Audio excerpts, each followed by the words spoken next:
Can you see the slides and can you hear me? Yes, sir. Yes, sir. Welcome to the class 7-8 of Nanoscale Modeling and Simulation.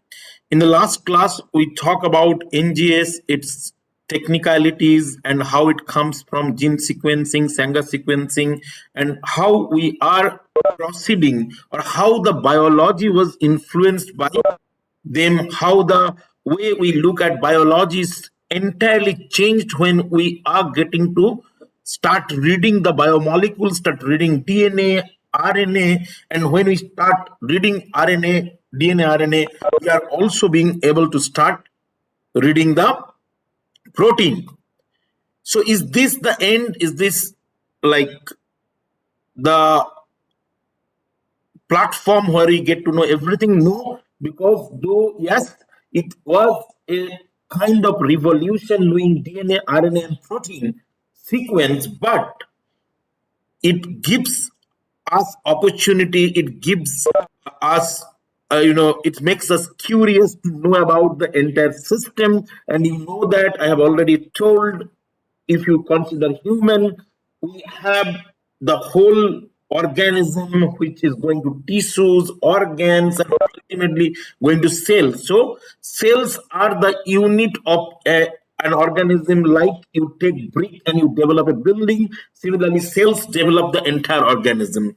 So everything inside one cell is repeated into different cells. So we go into cell and we get a set of chromosome which are called genome. Genome is the total DNA content of the one cell, and if you get it, you would understand everything about that human being. That makes us very, very curious, and the world also was curious the same way. And knowing the enormity of the data, so one gene is kind of like 100, like 1,000, 2,000 base pair, whereas one genome, one human genome is 3.2 billion base pairs. So knowing how difficult it is, there was a beautiful collaboration all around the world. All the big universities like Stanford, Cambridge, Oxford, Caltech, MIT, Harvard, all the big universities of the world come into one platform. And because they are there, all the multinational companies are there, money was flooded, US government takes special interest, and it gives birth to the things we have discussed yesterday in the last class, that is called Human Genome Project. Human Genome Project is an initiative where we started to get the information of an entire genome so that we could understand what exactly we are having from where it is started. It takes 1990 to 2003, 13 years, around billions of dollars, thousands of people, and ultimately we know about human genome. So I have talked in detail about the effects of what human genome sequencing have given, but you have to understand the fact that human genome sequencing is not about human genome sequencing. क्या बोल रहे? What I'm trying to say is, it is not the information which is coming from human genome. That is very important. But that was just a byproduct, though that was the main target when they started. Because through this enormous journey of 13 years, there are a lot of improvement in high throughput. There are a lot of excitation. There are a lot of understanding. There are a lot of awareness. And most importantly, all this together make possible that there is huge downfall of money to sequence one genome. So that started, sequencing any and every genome. DNA, RNA sequence are flooding, which converted to protein sequence. And as I told, when you have more and more sequences, your DNA sequence, your protein sequence. The ultimate goal is to utilize those DNA sequence and protein sequence to understand the function. And for that, you need the 3D structure. You might ask in this point, is it not important to get the structure of DNA or RNA? Yes, they are also equally important, but it's much easier to get. They don't have the uniqueness of 3D structure which protein is offering you. And protein is considered as a functional molecule. So the most important target here to get the 3D structure of protein. So today we will discuss about protein, the aspects of protein, the facets of protein, which will help you understand different aspects of protein structure and how it leads to function. So the challenge here is how could we save and communicate with those data? As I told, the journey started here to understand protein, and to start with, we will talk about the amino acids and their properties, which will talk about the building blocks, how the codons are converted to particular amino acids, and how the amino acids are polymerized to give us the protein, and how the protein fold to give the 3D structure which we are looking at. So the name, as I told, amino acid, because there is a amino group and a acid group. So 20 amino acids, everyone have one amino group and a acid group. So if I ask you to write the structure of an amino acid, you might do that. And two position is secured, NH3 CO2H, easy. If the third position is secured, there is hydrogen. So in the amino acid, there are four positions, and among the four positions, three positions are same: amino, acid, and hydrogen. The fourth position is called or denoted as R. There are 20 R, which means 20 different amino acids. So amino acids are the main building block in the protein. The structure of amino acid uh, divide into three. Every amino acid have amino group in the N terminus. This is called the N terminus. One carboxylic acid group in the C terminus, hydrogen, and one R group. Each amino acids are chemically unique from one another according to the presence of different R group in the side chain. आप लोग बचपन में mathematics किए होंगे, so those who are not from biology, imagine R as X. So 20 different X values and 20 different amino acids. All the amino acids may interchange between non-ionic and ionic form. So this is the non-ionic one. This is the ionic form. Now you could see that when they're non-ionic, the total charge is 0. When they're ionic, one positive, one negative, so the total charge is 0. That's called Twitter ionic form, where the charge but net charge is 0. If you put them into an electrophoresis chamber, they will not move even though they have charge. But interestingly, that balance is not maintained in all the amino acids. For few amino acids, they have extra charges, which we are going to look at. An amino acid is a relatively small molecule with characteristic group of atoms that determine its chemical behavior.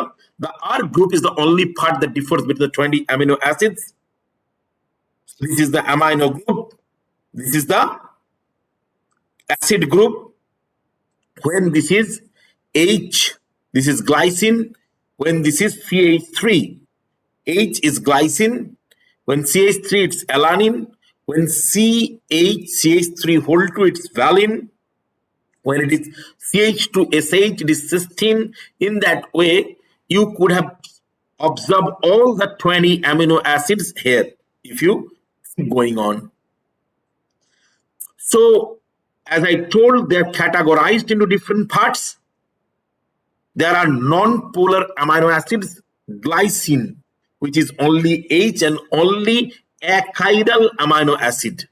Glycine, alanine, valine, leucine, isoleucine, methionine, phenylalanine, tryptophan, proline are considered as non-polar and hydrophobic amino acids because of their uncharged hydrophobic group. So they generally bring the cluster hydrophobic patches and interact through the patches. Then polar hydrophilic amino acid, polar is serine, threonine, cysteine, tyrosine, asparagine, and glutamine. And electrically charged, you see real charge here, others are delta positive or negative. Acidic, aspartic acid and glutamic acid, they have a C double bond O minus group as a side chain. In the side chain, the aspartic have CH2CO minus, glutamic have one more carbon CH2CO minus. Basic lysine, arginine, and histidine. Lysine have CH2, CH2, CH2, CH2, NH3 plus. Arginine have two prongs, so it could interact with two groups, two atoms. CH2, CH2, CH2, NH, C double bond NH2 plus, single bond NH2. So by histidine have a ring and these have two nitrogen. Because of the presence of this ring, histidine could maintain physiological pH at 7, and that's why it is termed as physiological buffer. Now, as I talked about, you don't get the idea of the 3D positioning of the amino acids. So I was trying to amino acid with acidic side chain. If you look at aspartate glutamate, asparagine have CO minus instead of CO NH2 here. Same with glutamine. So aspartate C double bond O minus. If that O minus is replaced by NH2, that become asparagine, and glutamate, it become glutamine. Here amino acid with basic side chain you could see in the 3D structure. Here sulfur containing amino acids which are cysteine and methionine. And here we would like to go back to chemistry, basic chemistry, which will help you understanding it in a different way. Though I have already talked about this, but if you look at here, you will see that I want to show the position in the periodic table of the basic elements which are forming protein: hydrogen, carbon, nitrogen, and oxygen. So you know that the 4 element, hydrogen have 1 electron, carbon have 6, nitrogen have 7, and oxygen have 8. So it could be said that life prefers lighter atoms, so more abundant on Earth, the lighter atoms, hydrogen, carbon, nitrogen, oxygen, stronger bonding between small atoms. Also,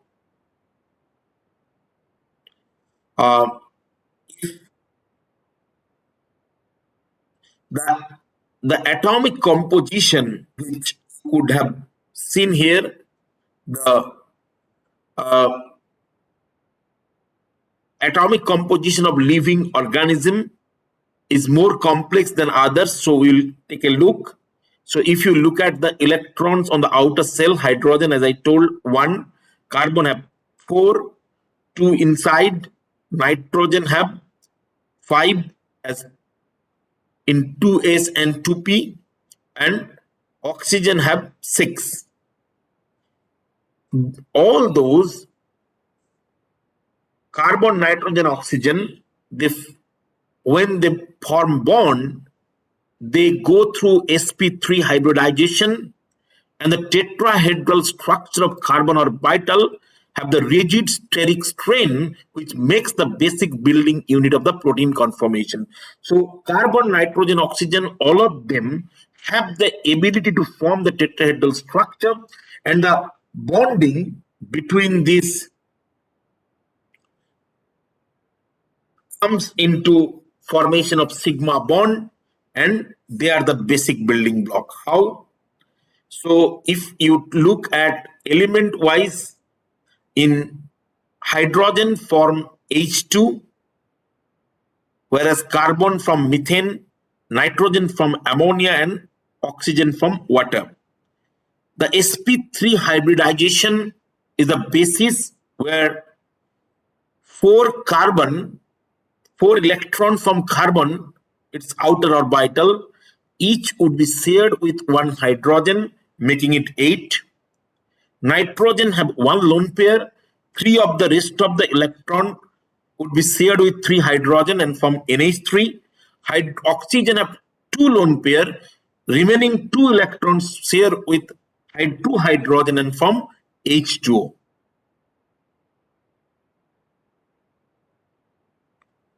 So if we look at the organic compounds which is formed between carbon and carbon, the atom in the functional group have notable difference in their electronegativity.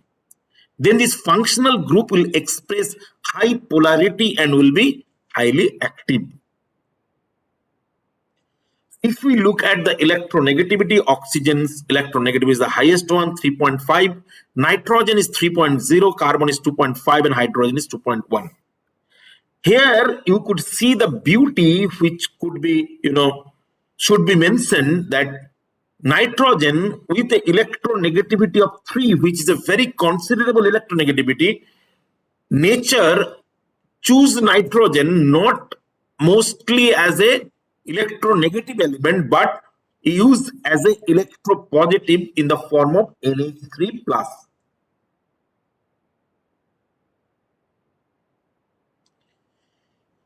So if we look at the structure of water, as I told, it have 2 lone pairs, and there is lone pair repulsion, which is validated by valence shell electron pair repulsion theory, or VSEPR. So water shows high polarity, high dielectric constant, wonderful for ability to form non-covalent bond, which is famously known as hydrogen bond, and it have strong pH influence. So we could have talked about few interesting chemistry of amino acids. So look at, you will see that when you are looking at a single bond and you are looking at the double bond, you will clearly see the difference in size. In between the single bond and double bond, there is an intermediate which is partial double bond. Oxygen also could form single bond and double bond. Nitrogen could form single bond and double bond. And hydrogen and sulfur mostly remain in single bond with the amino acids. Now, if I represent these balls which are defining the 3-dimensional size, you are going to get a idea how you understand the size variations. So these are non-polar amino acids, and you see how the size extended. Then, so this is glycine, this is alanine, this is valine, this is leucine, this is isoleucine, this is methionine. And if you look at this unit, this is the basic unit of each and every amino acid. So now you could easily see what is the extra group and how much size it is affecting in alanine? What is the extra group and how much it affects in valine?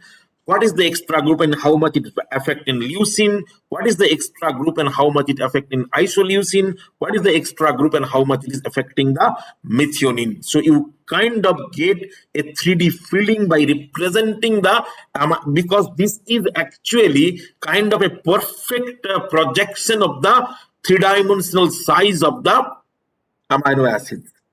Same with polar amino acids, serine, threonine, cysteine, proline, and tyrosine. And again, I'm highlighting the basic part so you understand what are the extra zone. Also, acidic amino acids, aspartate, asparagine, glutamate, and glutamine. And again, the basic ones are highlighted. Basic amino acid, lysine, arginine, and histidine. Again, you see the extra part. Aromatic amino acids, phenylalanine, tyrosine, and tryptophan. Again, you could see the extra part here, and you see the aromatic rings present. So, understanding an alternative process of calculating bond length. The beauty of looking this in such a way, you could understand, you could calculate this unit size, the balls, and the sides are for carbon single bond is 0.77, partial 0.72, double bond 0.67, oxygen single bond 0.67, oxygen double bond 0.60, oxygen nitrogen single bond 0.7, nitrogen double bond 0.62, hydrogen single bond 0.37, sulfur single bond 1.04. If you know just this information, now you could calculate the bonding of anything. So here we have shown how it is coming, and you could have do the easy mathematics like when we have NH from the value single bond nitrogen is 0.7 and hydrogen single bond is 0.37. So if you add 0.7 plus 0.37, you got 1.07. That is the sum, and the actual calculation is 1.01. So you could see that if you calculate by making those parameters, you keep it very close, you would never exceed 0.06. So that could easily, say that these are very beautiful calculation, broad calculation, and you could easily calculate the size. I am adding the, related references which will help you to know more if you are interested to know about this. So, or generally people go through very complex process. You don't need to go through this complex process, or you don't need to understand the complex chemistry. You would now calculate the probable bond length with all these parameter in your mind with simple addition calculation. If we look the physical properties of the amino acid leucine is non-polar aliphatic, molecular mass is 131 Dalton, number of atoms 22, volume 166.7, and in the indexing it is 3.8. Lysine is positively charged, basic in nature, molecular weight 146, number of atoms 24, volume 168.6, and index minus 3.9. Methionine, non-polar aliphatic, molecular mass 149. In that way, you come to tryptophan. Tryptophan have a molecular mass of 204 Dalton, which is the amino acid with highest molecular mass. Also, all the others, you look at glycine, which is non-polar and aliphatic, and molecular mass is 75, which is the amino acid with lowest molecular mass as well as volume. So you could see all the properties of like chemical property, molecular mass, number of atoms, volume, and hydropathy by from this table. Chirality is a very important aspect. Amino acids, except for glycine, have a chiral carbon atom adjacent to the carboxyl and amine group, as we have told. Only glycine, which is having the hydrogen in both the way, is achiral. The chiral center allows for stereoisomerism, as there are four different chemical groups surrounding the carbon atom. This is a very, very interesting point, because the carbon have the four atoms different. This is contributing hugely to the understanding of how they behave. And as you understand, carbon have four atoms and only two they keep in one plane.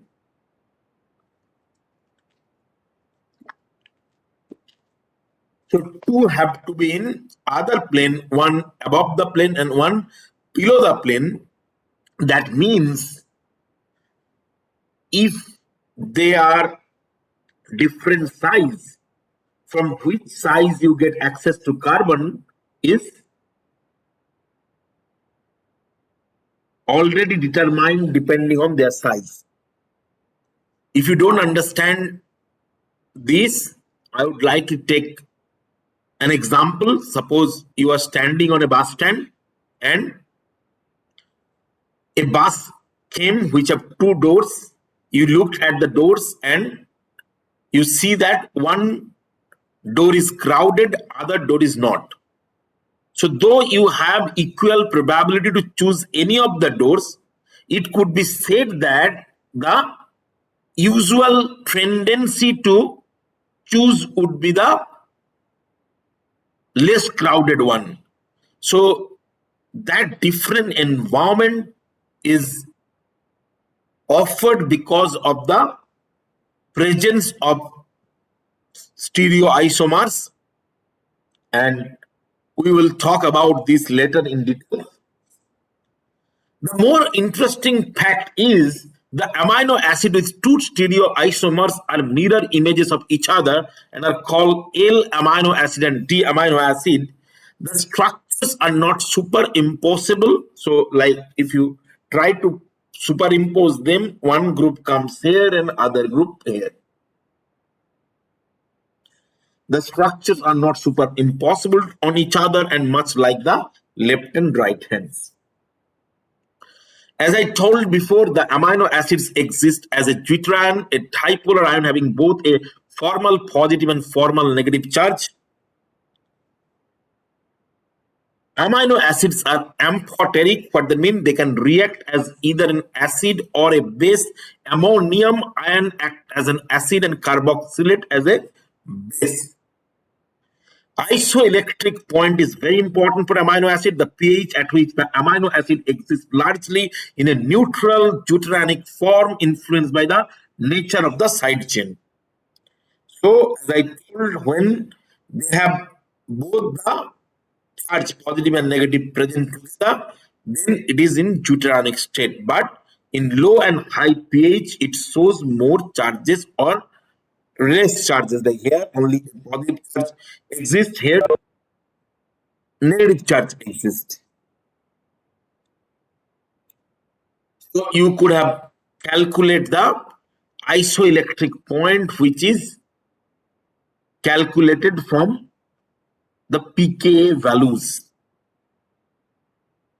So here, if you see for non-polar, it's pKa1 plus pKa2 by 2, and pi is generally 6. For acidic, pKa1 plus pKa3 by 2, pi is 2.7. For basic amino acids, pi is pKa2 plus pKa3 by 2, which is 9.7. So, if I summarize our knowledge about amino acids, at low pH, proton concentration, the H plus is high. So because of the proton concentration is high, the both amines and carboxylic acids are protonated NH2 becomes NH3 plus, COO minus becomes CO2H. At high pH, proton concentration is low. Therefore, both the amines and the carboxylic acids are deprotonated. NH3 plus become NH2, CO2H becomes CO minus. At neutral pH, amines are protonated, NH3 plus, and carboxylates are deprotonated, CO minus. So they have both the charges but balancing each other. So uh, these are the state of them. We know about 20 different amino acids. We know about their size. We know how to calculate, and with that we could go for further, where we are going to talk about the protein chemistry, more about chirality, peptide bond, and levels of protein structure. But before going into that, if you have any question, you could please ask.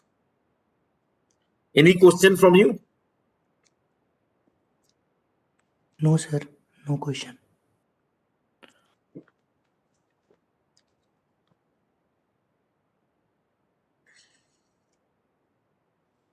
So we talked about this, right? So I'm not going to talk much here, but we all remember here what? That we are talking about the hydride through sp3 hybridization, whereas hydrogens share this electron with another hydrogen, forming H2. Carbon with its 4 external electrons share with 4 hydrogen, making CH4. Nitrogen having 1 lone pair share with 3 hydrogen, having NH3, and oxygen with 2 lone pairs share with 2 hydrogen, forming H2O. We also talk about the chirality, but what we didn't talk about is the chirality effect. I would give you a very interesting example where peptidoglycan or murin is a polymer consisting of sugars and amino acid that form a mesh-like layer outside the plasma membrane of most bacteria.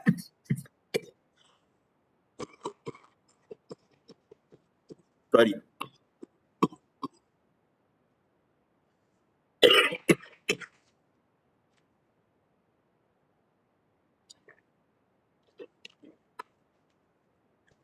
Forming the cell wall. The sugar component consists of alternating residues of beta-1,4 linked N-acetyl glucosamine NAG and N-acetyl muramic acid NAM. So this is NAG and this is NAM. Now they form straight chain like that with alternative NAM, NAG, NAM, NAG, NAM, NAG, NAM in that way. This is called peptidoglycan layer. Now peptidoglycan layers form serially and they stay in layers. But to make it stronger, if they are separate, they are like threads, and only by connecting each other it make a total mesh which will give strength to the membrane. That cross-linking is done by pentapeptide, which if you look at there, you will see the amino acids. And you see that some of them are D, whereas some of them are L. So this is the kind of architecture how the NAG-NAM used to form. So, as I talked about, here the cross-linking is between D-alanine of one with the D-alanine of others. And when you look at this, you see that the DLR structure which makes cross-link is mimicking with a very famous drug which is called penicillin. So, two, three things I have to talk here. One, generally, the amino acids are chiral and they are L amino acids. But here you see D amino acid. Why? Because this formation of this DLR is very important because that makes the cross link and that makes the membrane stronger.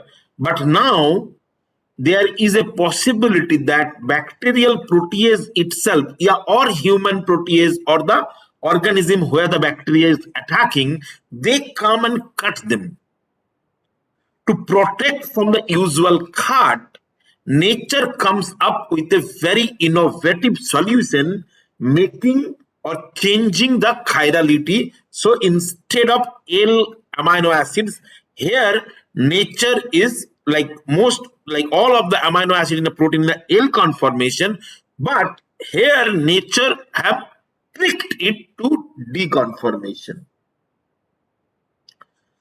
So this is one story. The second story is when transpeptidase is making this cross link, the structure the DLR it is making is mimicked by penicillin. So penicillin come and sit inside the active site of the enzyme transpeptidase, and then when it sits down, because of the presence of a four-membered ring, generally a four-membered ring with a 90-degree angle shows a lot of strain than in comparison to a five-membered ring, six-membered ring, or even a seven-membered ring.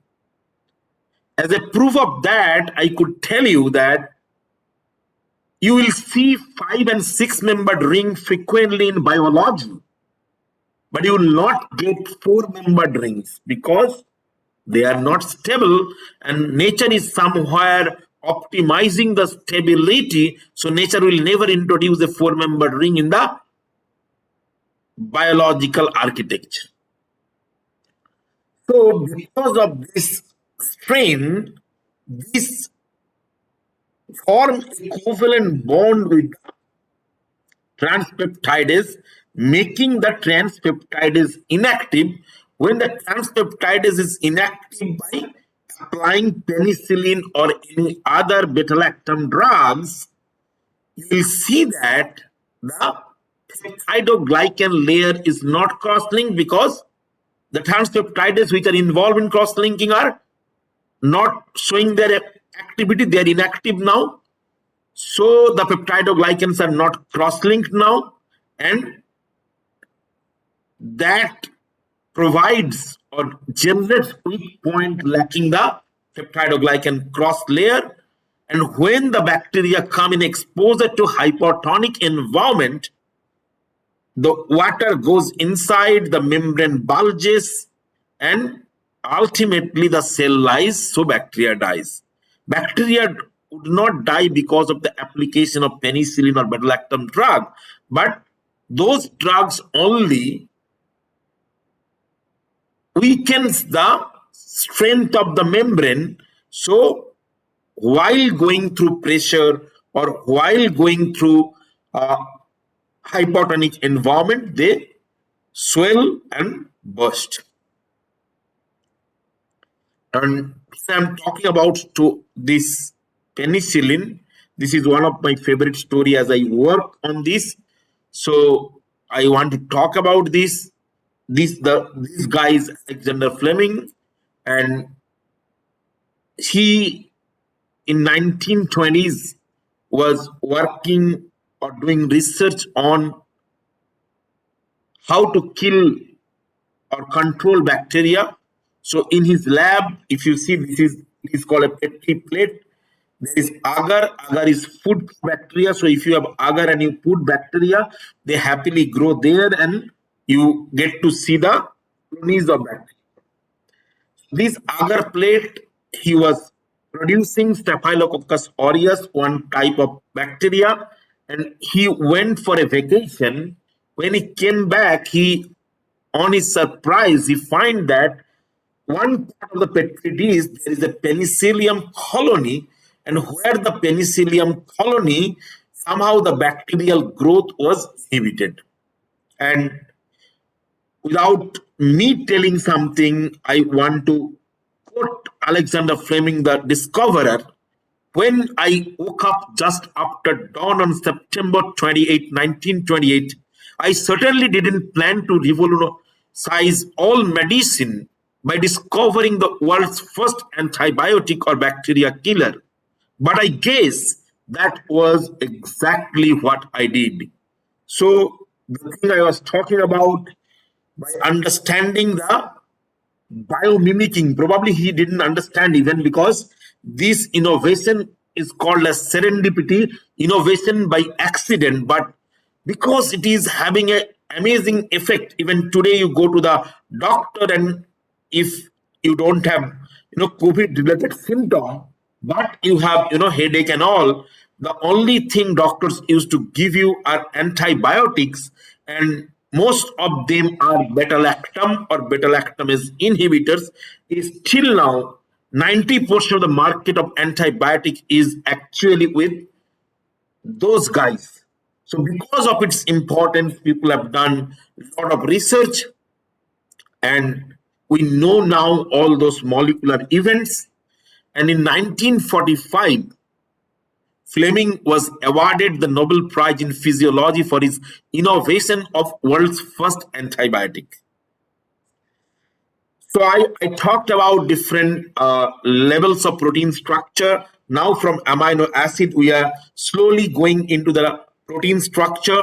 So we already talked about primary structures of the amino acid residues connected together using peptide bond. Then it comes to alpha helix, beta sheets, and loops. Then it comes to tertiary structure, which is folded protein structure, and if it is different polymer folded together, that's called quaternary structure. I also talked about super secondary structure, which we will go and discuss also in detail. So primary, secondary, super secondary, tertiary, and quaternary are the 5 level of protein structure.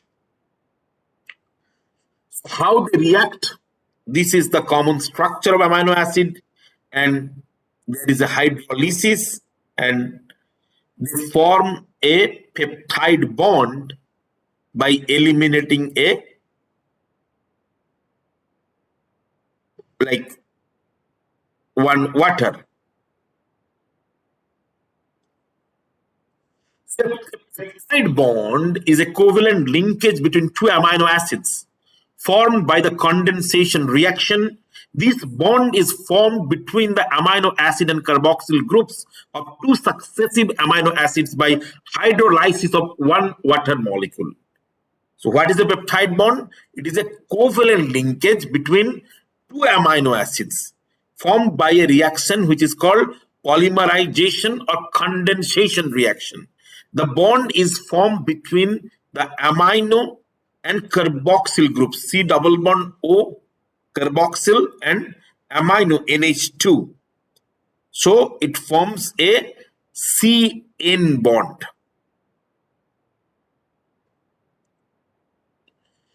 If we look at the formation of a peptide bond, the two amino acids are linked together with acid group of the first amino acid should be close to the amine group of the other amino acid. The water molecule is eliminated, leaving a bond between the acid carbon of the first amino acid and the amine nitrogen of the second amino acid. The peptide bond is therefore formed between the two amino acids. So remember, we are talking about the formation of organic compound, the formation of carbon-carbon, or anything else. So if the atoms in a functional group have notable difference in electronegativity, then this functional group will express high polarity and will be highly active. We talked about electronegativity also, and we have also shown how you could have calculated the bond distances by having the information of single bond, residual bond, double bond, of oxygen, carbon, oxygen, nitrogen, hydrogen, and sulfur.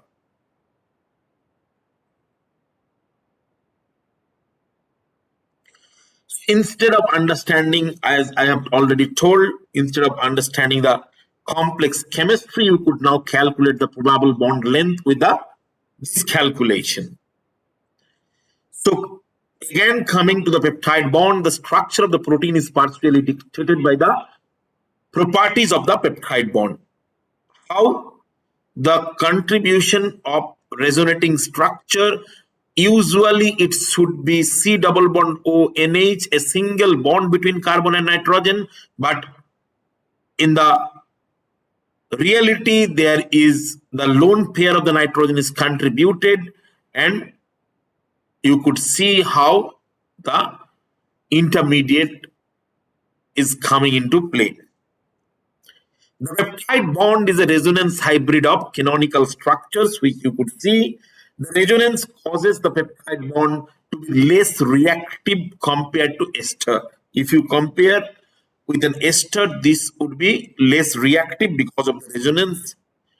To be quite rigid and nearly planar. So, because it is double bond, so as I told, when you have a single bond, it could freely rotate. When you have a double bond, it would be rigid. So you could see the rigidity, and also because of this, the angle become 120 degree instead of 109 degree 28 minutes, which means planarity also appear. Exhibit a large dipole moment in the favored trans configuration. So they used to show a large dipole moment. Secondary structure refers to the local spatial arrangement of the peptide backbone. Two regular arrangements are common. One is the alpha helix, which is stabilized by hydrogen bonds between nearby residues, and the beta sheets, which are stabilized by hydrogen bond between adjacent segments that may not nearby. So if it is in the same chain, this is alpha helix. The hydrogen bonds are C double bond O and NH. So double O and H, the bond, hydrogen bond forms. If it is in between the same, that is alpha helix. If it is for different, that is beta sheet. Irregular arrangement of the polypeptide chain is called the random coil. So there are three aspects: alpha helix, beta sheets, and random coil. The alpha helix is a common motif in the secondary structure of the protein. If you look at here, you see that the nth bond, the nth element, nth carbon, it shows it's projected is oxygen, and it form hydrogen bond with the N plus fourth amino acid. So the alpha helix is a common motif in the secondary structure of protein. It is a right-handed helix conformation in which every backbone NH group hydrogen bonds to the backbone C double bond O group of the amino acid, C double bond O NH. First proposed by Linus Pauling and Robert Corey in 1951, identified in keratin by Max Perutz, a ubiquitous component of protein stabilized hydrogen bonds. If you look here, this is the right-handed. So amino acids, they form right-handed alpha helix. So if you see, the rise is 0.15 nanometer, which means 1.5 angstrom, and because there is 3.6 residues, so 3.6 into 1.5, 5.4 angstrom or 0.54 nanometer is the pitch. The alpha helix is actually a coil and is the most stabilized component of protein. It shows the effect of gravity on us. What that mean by? So if you look at the alpha helix, The helical structure, I will show you when we go to visualization. It look like a spherical, and if you take a drop of water and allow it to fall through, here is a drop of water in my hand, and I'm allowing it to fall through. You do this by your own, you drop, and you see that it will take a spherical shape. So any material which gets the gravitation for try to have a tendency to form a spherical shape, alpha helical structure is the same thing, the tendency of protein to form the most stabilized spherical shape. Residues pattern, as I say, n to n plus 4 is 3.6. Rice residue is 1.5 angstrom. So rice turn, which is also called a pitch, is 3.6 into 1.5 is 5.4 angstrom. Amino hydrogen bonds with carbonyl oxygen located 4 amino acids away form 13 atom loop. So they form a 13 atom loop. Average length of amino alpha helices are 12 amino acids. There are general 3 turns and 18 angstroms. The side chains are pointing outwards and downwards. All the hydrogen bonds in the alpha helix are oriented in the same direction. That gives, if you see, here minus 0.4 and here minus plus 0.2, so there creates a dipole moment is created. So all the hydrogen bonds in the alpha helix are oriented in the same direction, giving the helix a dipole with the n terminus being positive. The n terminus, it is positive, so it comes the oxygen, it is in the C, it comes here, which is positive, and C terminus, it's negative. Remember, I was talking about the sphere. This is the sphere representation. Helix dipole result from the orientation of the CONH hydrogen bonds. What does this imply for the preferred placement of plus and minus amino acids along alpha helices? You could see. And when the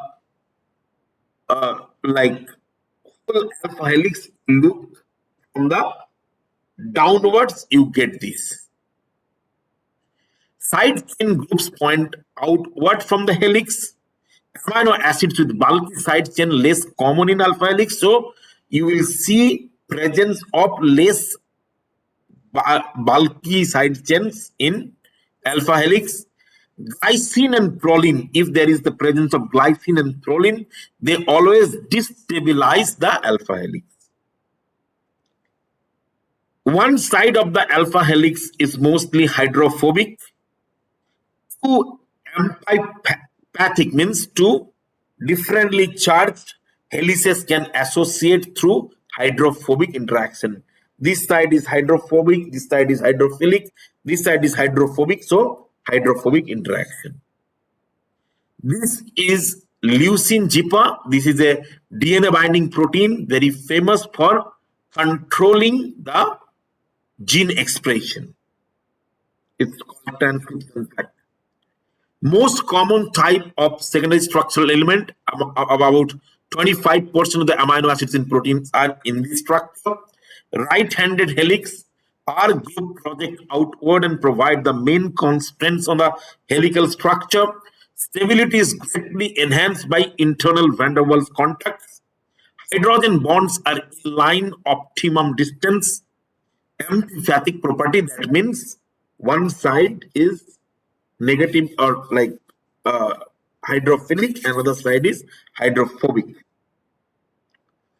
There are generally type of helical structures in protein.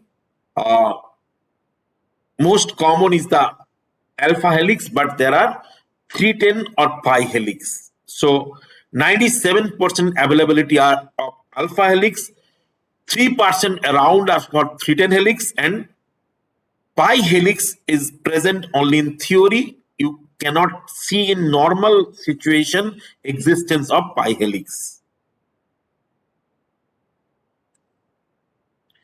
So this is an example of bimentin bundle of coil which comes from alpha helix. As I told, alpha helix are 12, 13 residue, like about 10 residues. Side chains are well staggered, preventing stage hindrance. Helices can form bundle, coil. One example of this is coil. Coming to beta seed and beta strand, they are also postulated by Linus Pauling and Robert Corey in 1951. The strands, they may be, so they are different strands. They may be parallel, they may be anti-parallel. If you compare the rise per residue, 3.47 angstrom for anti-parallel and 3.25 angstrom for parallel strands. Each strand of a beta seed may be pictured as a helix with two residue per turn. Highly extended from the polypeptide chain, 3.5 angstrom between adjacent residues, which is 1.5 angstrom for alpha helix. So they're much more extended than alpha helix. Adjacent side chains point in opposite direction. A beta strand usually is associated with other beta strands. So you look at this is anti-parallel because we start with oxygen, we start with nitrogen, and we start with oxygen. So that way. So you could see the hydrogen bonds are head to head. The R groups are oriented, probably it keeps splitted sector, and average standard length is about 6 amino acids.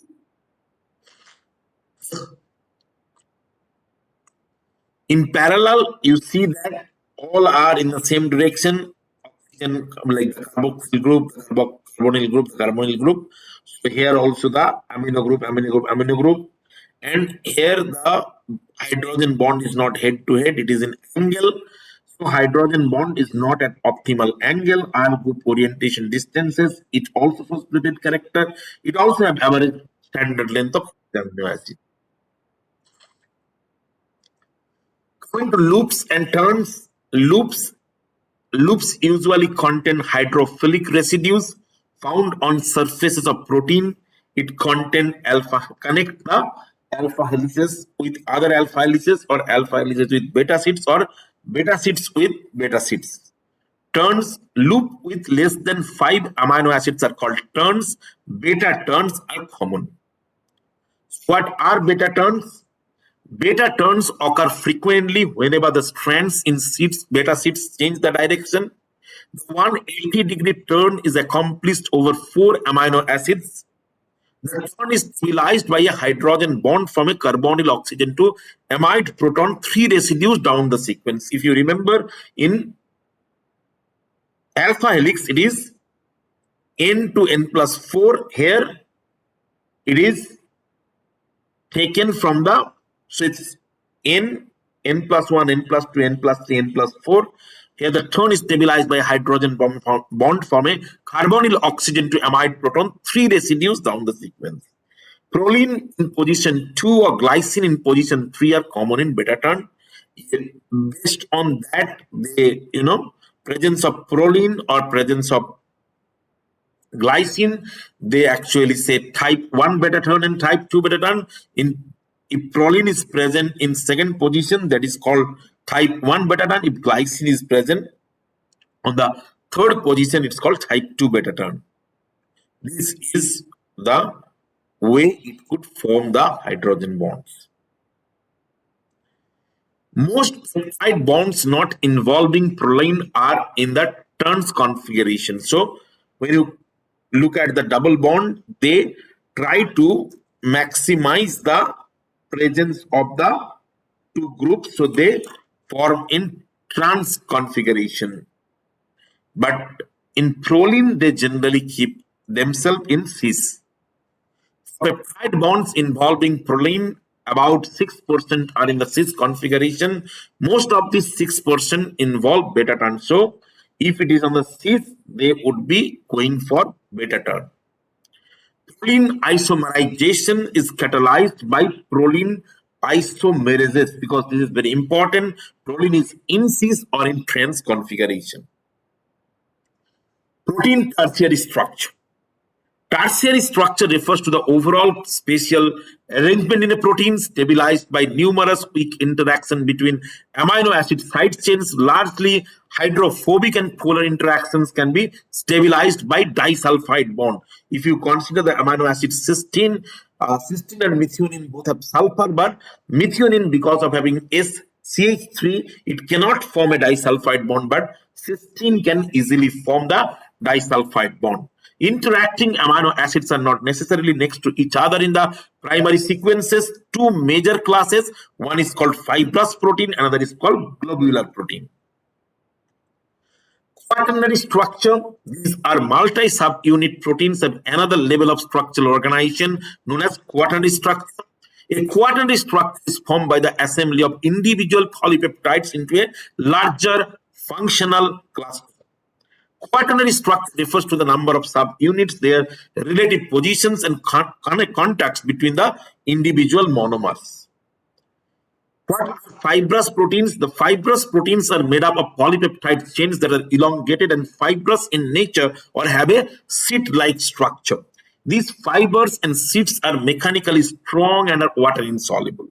They are often structural proteins because they, if you remember, I talked about there are two types of proteins. One is structural protein and another is functional protein. So fibrous proteins are mostly coming in the category of the structural protein. So that's why they are often structural proteins and provide strength and protection to the cells and tissues.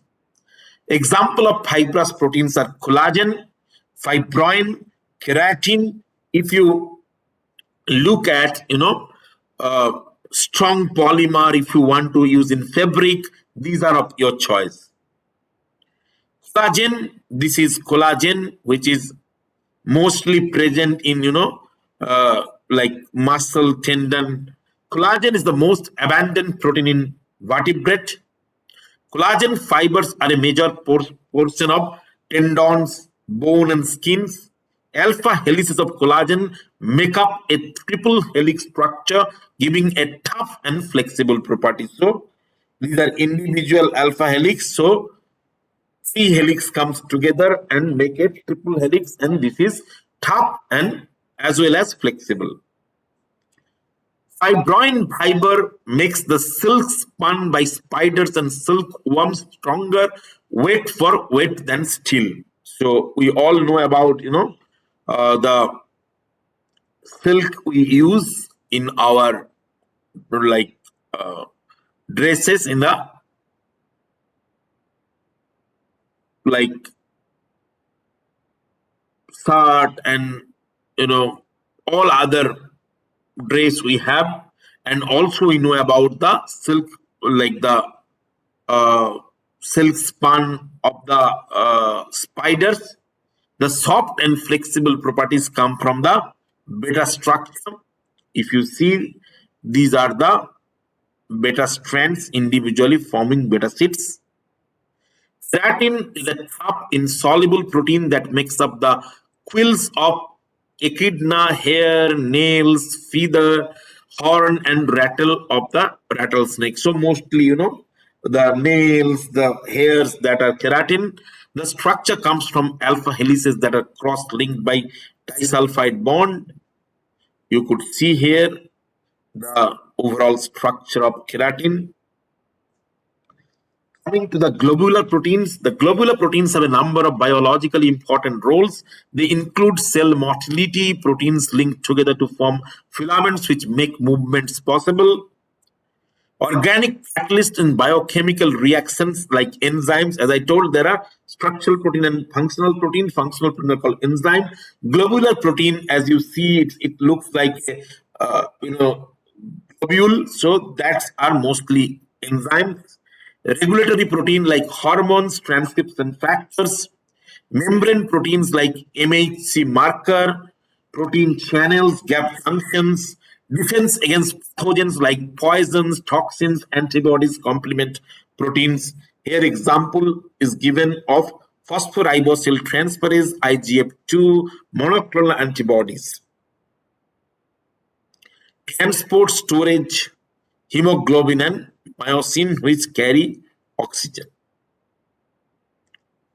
Some other globular protein structure, myoglobin.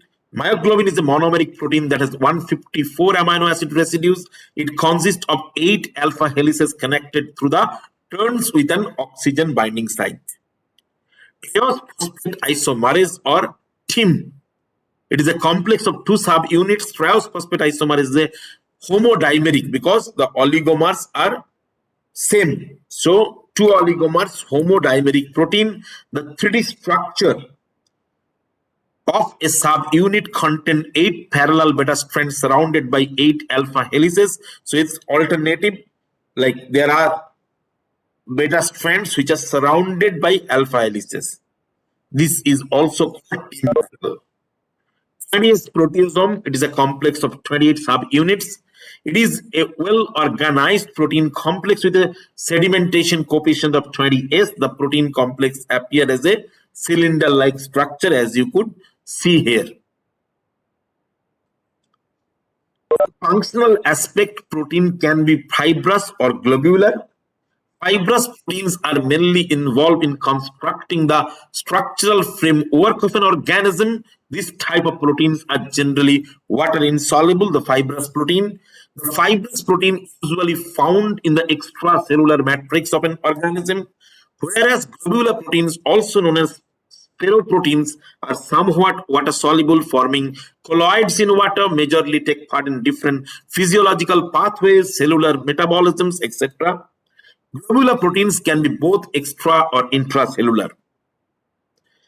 Fibrous protein and their role. The fibrous protein are made up of polypeptide chains that are elongated and fibrous in nature or have a sheet-like structure, as we talked about. We have already talked about collagen.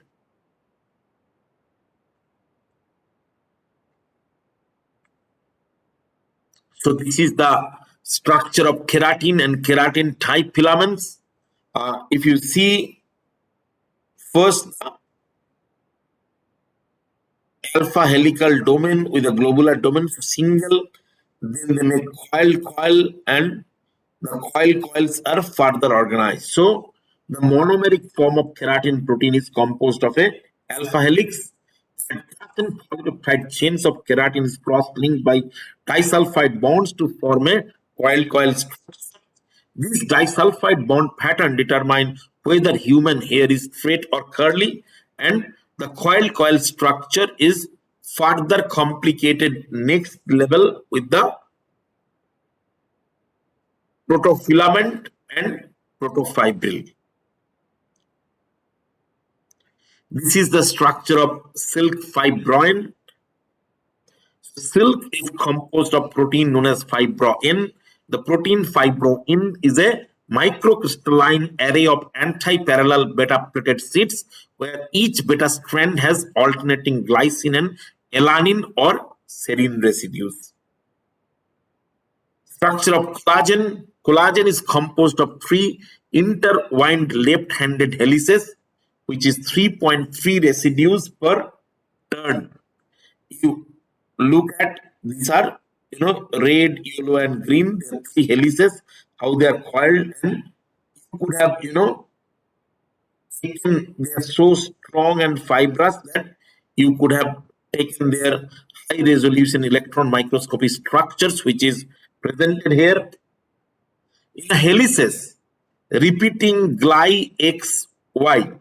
X is proline and Y proline or hydroxyproline. You see there. So this is coming from the structure of the collagen fiber and they interact with each other. Post-translational modification is something I didn't talk a lot, but post-translation I talked a little bit. Post-translation is when a protein is formed and then After the formation of the protein, phosphorylation, acetylation, modification, chemical modification will be performed. That called, so translation means that you have the mRNA, DNA through replication become DNA, DNA by transcription become mRNA, mRNA translated with the ribosomal machinery to form the protein. Now after the protein formation, after it is folded, now it is chemically modified, it is methylated, phosphorylated and acetylated. So when it has those things, it is called post translationally modified. Post translational modification is very important for collagen. Collagen contain unusual oxidized and cross linking lysine residues. So you have seen lysine, this is aldehyde lysine. Lysyl oxidase, the enzyme that oxidize lysine residues to aldehyde lysine, which then forms the crosslinks. Hydroxyproline is also found in collagen. Some lysine residues also hydroxylated. The enzyme required for hydroxylation of proline residue is prolyl hydroxylase, a vitamin C dependent enzyme. Scurvy is caused by reduced hydroxyproline in collagen as a result of vitamin C deficiency. So, as you know, the enzyme prolyl hydroxylase, which is forming the hydroxylation, is a vitamin C dependent enzyme. So, when there is vitamin C deficiency, there is reduced production of hydroxyproline. So how you get it? If you check the collagen, you will see that the collagen is much less hydroxylated. Then you know that there is vitamin C deficiency, and the vitamin C deficiency is defined with a disease called scurvy. So proteins for cell motility, actin and myosins are two globular proteins responsible for cell motility. These two proteins are found in muscle fiber and helps in muscle contraction and relaxation. So when you work, your muscle contract and then relax. You will see how that is happening. Myosin, which is the red one, and actin filaments, which are the green one, in coordinated muscle contraction, addition of ATP to actin generates the energy which further help actin to move inward to myosin. So this is a model. This is the myosin, and this is the actin. Actin bound to myosin binding site. The groove is red part of the myosin.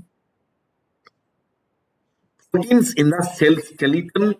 Eukaryotic cell have cytoskeleton made up of straight hollow cylinders called microtubules. They help cell maintain their shape. They act like conveyor belts, moving organelles around in the cytoplasm, and they participate in forming spindle fibers in cell division. Microtubules are composed of filaments of a globular protein known as tubulins. These filaments are compressed like strings, allowing microtubule to stretch and contract. 13 of these filaments attach side to side a barrel-like structure, like here, to form a microtubule. This barrel-shaped structure gives strength to the microtubule. Still can regulate metabolism. Hormone in the human body detects an increase in the sugar content of the blood after a meal. The peptide hormone insulin is released. So nowadays a lot of people are having sugar problem. That means the hormone insulin is not working.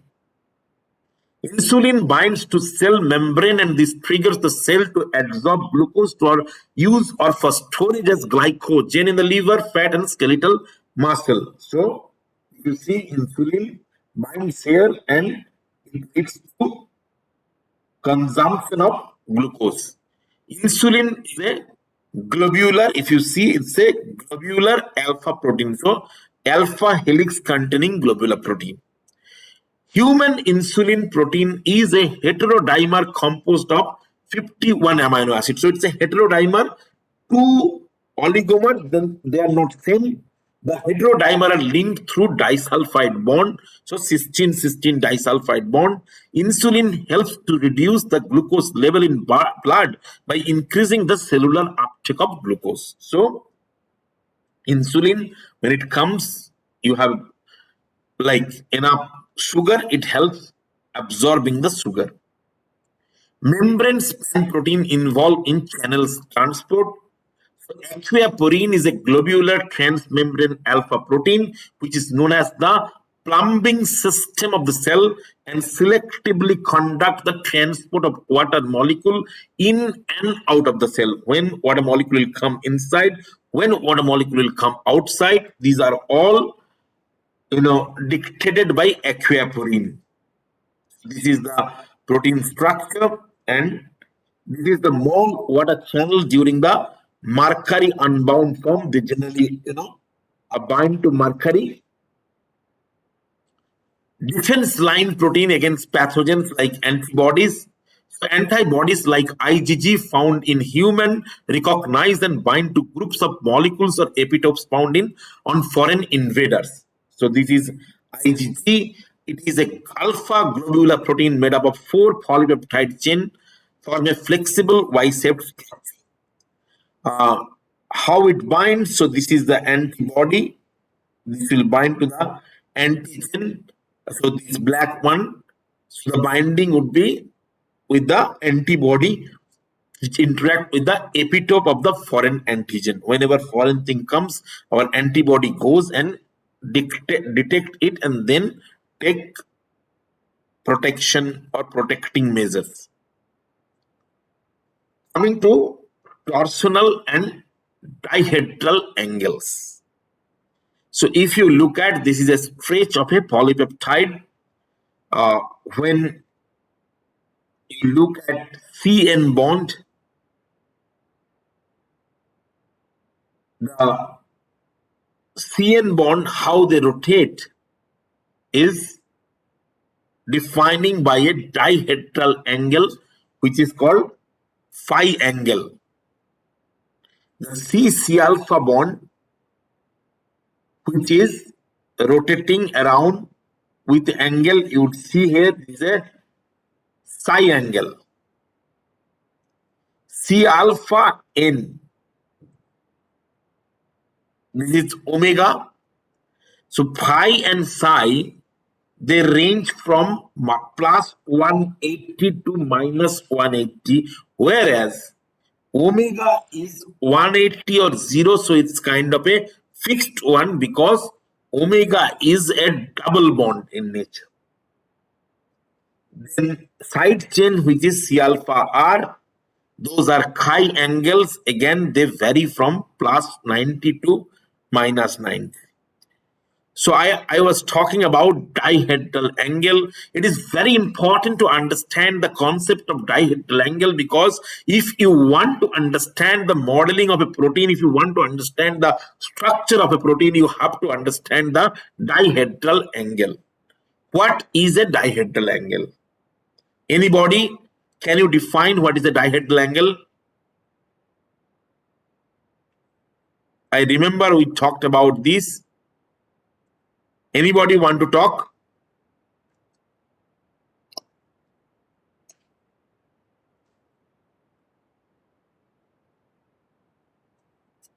Dihedral angle? Nobody? No idea? No, sir. Yeah, no, sir.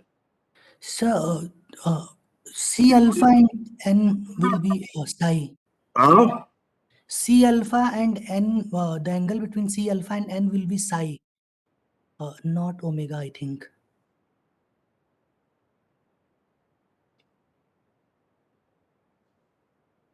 1 minute.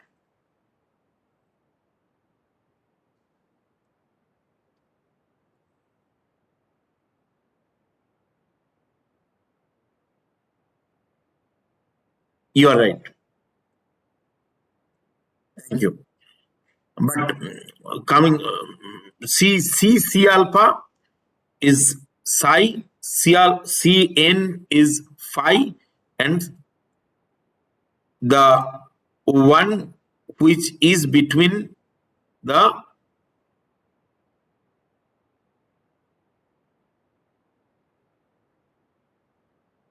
yes, C and N would be omega.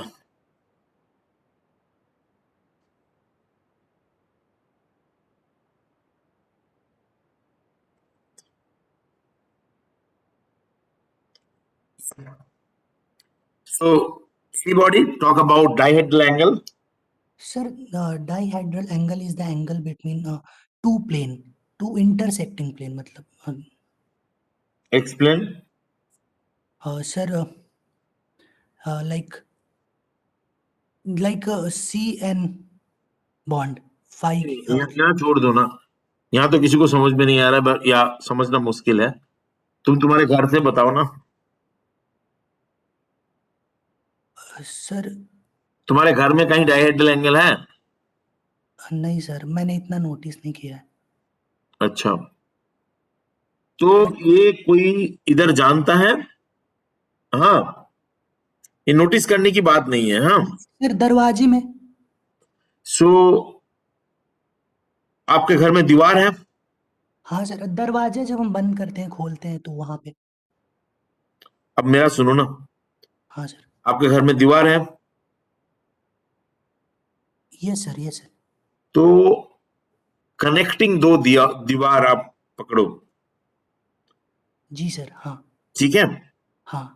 जैसे floor हुआ और उसके साथ जो connecting दीवार है, जी sir.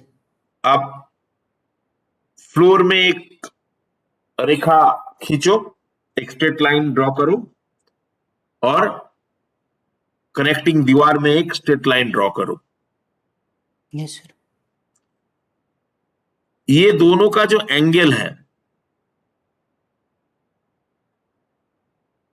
हाँ sir. Normal angle से डिफरेंट होएगा, जी जी। राइट? Yes sir. ये जो एंगल है इसको डायहेड्रल एंगल बोलते हैं।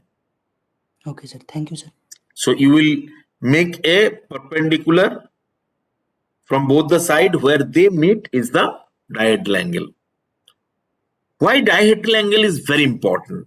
Because ये जो dihedral angle है, phi and psi, इनके मूवमेंट को हम ट्रैक करके प्रोटीन के फोल्डिंग के बारे में बोल सकते हैं। Remember, the challenge ending up was understanding the protein 3D structure, and we have already understood that 3D structure में बहुत झोल है, बहुत प्रॉब्लम है, क्योंकि all the techniques x-ray, NMR, cryo, तीनों जो है ये तीनों को महंगा है, इनमें मतलब ये करना मुश्किल है,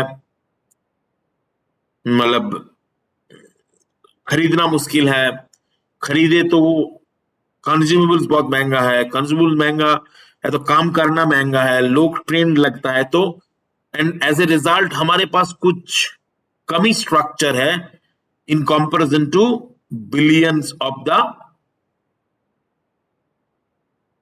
सीक्वेंसेस। सो ऑल्टरनेटिव क्या है? Alternative is developing computational model, right? Yes sir, yes sir. तो ये कंप्यूटेशनल मॉडल करने के लिए हमें कुछ रेस्ट्रिक्शंस चाहिए। मतलब क्या है? मतलब ये है कि सोचो आप लोग सब हॉस्टल में आ गए, कोरोना चल रहा है और कोई रूल नहीं है, जो जब भी कोई रेस्ट्रिक्शंस नहीं है, जो जब भी जाए बाहर जा रहा है, आ रहा है, तो जिन लोग सिक्योरिटी या जो भी है कंट्रोल नहीं कर पाएगा, राइट? कितने लोग हैं, कोई बाहर जा रहा है, ये कर रहा है, कोई भी रूल डेवलप नहीं होगा। तो जहां रिस्ट्रिक्शन है वहां रूल बनता है और वहां एक मॉडल डेवलप करना पॉसिबल है। Are you getting me everyone? बहुत ही इंपॉर्टेंट चीज है ये।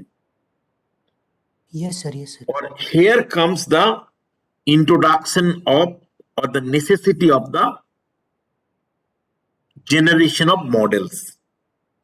In the next class, we will go about why we need model, how we are developing model, And as I told, remember again, there is a comparison, a design and a development. So this is what we are going through, development. इसके बाद हम development में हम इसके under modelling आएगा, और दूसरे होएगा नैनो पार्टिकल कैरेक्टराइजेशन, जहां आएगा डिजाइनिंग. एक साइड में डिजाइनिंग, एक साइड में development. So with that, I'm finishing today, and if you have any question, you could ask me. Any question you have? Sir alpha helix से related एक question है. Sure. Sir जो alpha helix में मैंने पढ़ा है, mostly जो right handed होता है वो मोर एनर्जेटिकली फेवरेबल होता है. तो ऐसा अल्फा हेलिक्स राइट हैंडेड ही होता है. अच्छा, मतलब सर लेफ्ट हैंडेड का मतलब वहां पे कोई ऐसा? लेफ्ट, देखो सभी कुछ के थियोरेटिकल प्रोबेबिलिटीज है ना. जी सर, जी सर. हाँ, लेकिन नॉर्मली जब एल अमाइनो एसिड से चेन बनते हैं तो चेन राइट हैंडेड होता है. 3 टाइप का है, यू नो, जैसे मैंने दिखाया. 97% of availability is alpha helix right handed. समझ रहे हो? जी सर, फिर 310 है, फिर पाई है. हाँ, तो लेफ्ट ऐसे बनते नहीं है, but if you make D amino acids then there is a chance of having L. आजकल बहुत सारे ऑर्गेनिजम्स मिल रहे हैं बहुत. ये तो सर्कुलर डाइक्रोइज्म एक टेक्निक है जो आपको फोल्डिंग का, मतलब फोल्डिंग के बारे में बोलते हैं. तो उससे आपको पता चलेगा फ्रॉम असेसमेंट की अल्फा हेलिक्स के एक्चुअल कॉन्फ़िगरेशन क्या है. But if your question is क्यों अल्फा हेलिक्स मतलब राइट हैंडेड होता है, राइट? जी, और क्यों एनर्जेटिकली मोर फेवरेबल है ये? हाँ, वही मैं बोला था. आप आपके घर में एक ऐसे ड्रॉप ऑफ पानी लो और उसको ड्रॉप करने अलाउ करो. हाँ, देखोगे वो एक स्फेरिकल शेप हो रहा है, राइट? तो नॉर्मल टेंडेंसी है कि how they could form the spheric. और एल अमाइनो एसिड्स के केस में राइट हैंडेड होने से वो स्फेरिकल, ये मतलब शेप मिलते हैं उसको. सो थर्मोडायनामिकली ये फेवरेबल है. Are you getting my answer? Like, are you getting your answer? Yes sir, समझिए sir. Thank you sir. L और डी होता है, जो एल अमाइनो एसिड होता है वो राइट हैंडेड इसमें जाएगा तो वो एनर्जेटिकली फेवरेबल स्फीयर तैयार करेगा. So sorry, by tendency to appear a stable sphere, it takes the right handed set. अगर हम प्रोटीन इंजीनियरिंग करें, एल अमीनो एसिड की जगह पे डी अमीनो एसिड के खुद तैयार करें, तब हो सकता है कि वो राइट हैंडेड की जगह पे हमें एल हैंडेड मिले, left handed. Okay, yes sir, thank you so much sir. Any other questions? Then I am leaving. Thank you very much. Sir, can you share this Sure, sure. slides, recording some slides? या मेरा एक estimation है, जब भी class हो जाएगा आप चिंता मत करो. आपके ही क्लास है ना ये? हाँ सर, वो मेडिसिन की प्रिपरेशन के लिए. हाँ, नहीं, मैं बोला आपका ही क्लास है ना, तो स्लाइड और ये अब मैं कहाँ ले जाऊंगा. आपको मिल जाएगा, चिंता मत करो. हाँ, थैंक यू. सब एकदम मिल जाएगा.